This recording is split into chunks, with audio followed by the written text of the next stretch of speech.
কলকাতা থেকে যদি 3.5 ঘন্টার দূরত্বে আমরা একটা সি বিচ দেখতে পাই তাহলে তো মাঝে মাঝেই বলো যেতে ইচ্ছা করে।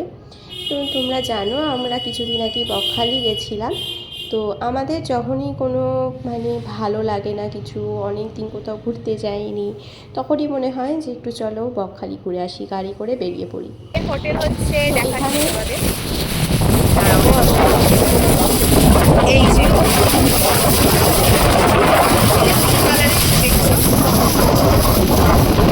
কালারের এই যে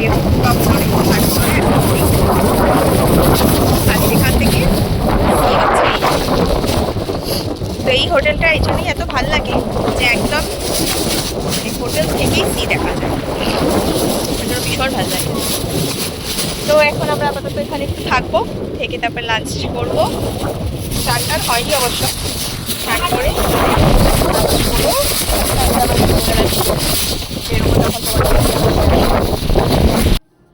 এখানে আমরা পৌঁছে গেছি। তারপরে সেদিন সন্ধ্যেবেলা তো আমরা আর বেরোইনি, পরদিন সকালবেলা একটু বেরিয়েছিলাম। বেরিয়ে এখানে আমাদের বিচটা তো একদমই দেখলে, বিচের পাশেই আমাদের হোটেলটা ছিল। আর এখানে জলে নেমে তো আমার ছোট মেয়ে ভীষণ আনন্দ করছিল, খুব মজা লেগেছে। এর আগের বার যখন আমরা মন্দারমণি গেছিলাম তখনও ভীষণ ভয় পেয়েছিল সমুদ্রের জলে, যখন ওর পায়ে জল লাগছিল। কিন্তু এবারে এত খুশি হয়েছে, সারাক্ষণ শুধু জলে থাকবে বলে বায়না করছিল। এমনি কোনো ভয় ওর ছিল না, একদম সোজা জলের কাছে চলে যাচ্ছে। দুই বোনে মিলে ভীষণ মজা করছিল। আমরা এখন একটু বিচে ঘুরতে এসেছি।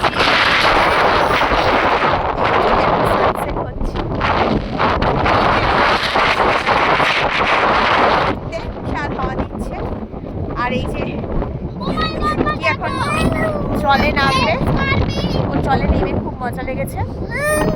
হ্যাঁ হ্যাঁ, জলে নামবে তুমি? কোথায় জল? ওই যে ওখানে জল দেখতে পেয়েছে, জলে নামবে।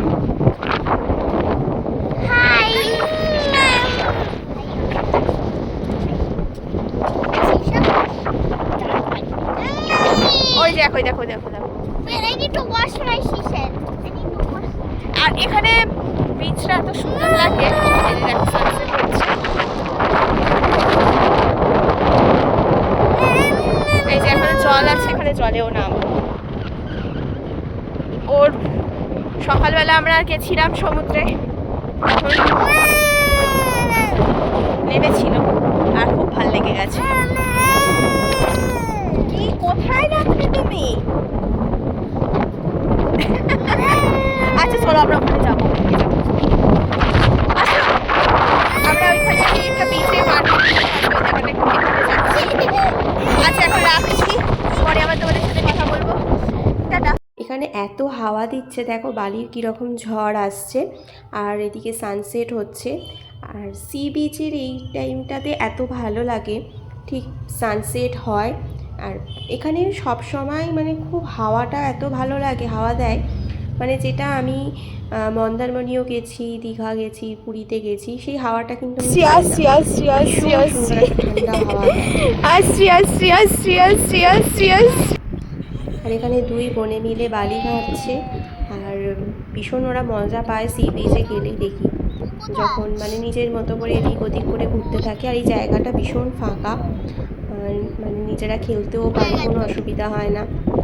আমরা এইভাবেই বিকেলের দিকটা করে প্রত্যেক দিনই এখানে বিচে আসতাম, নিয়ে ঘুরতাম।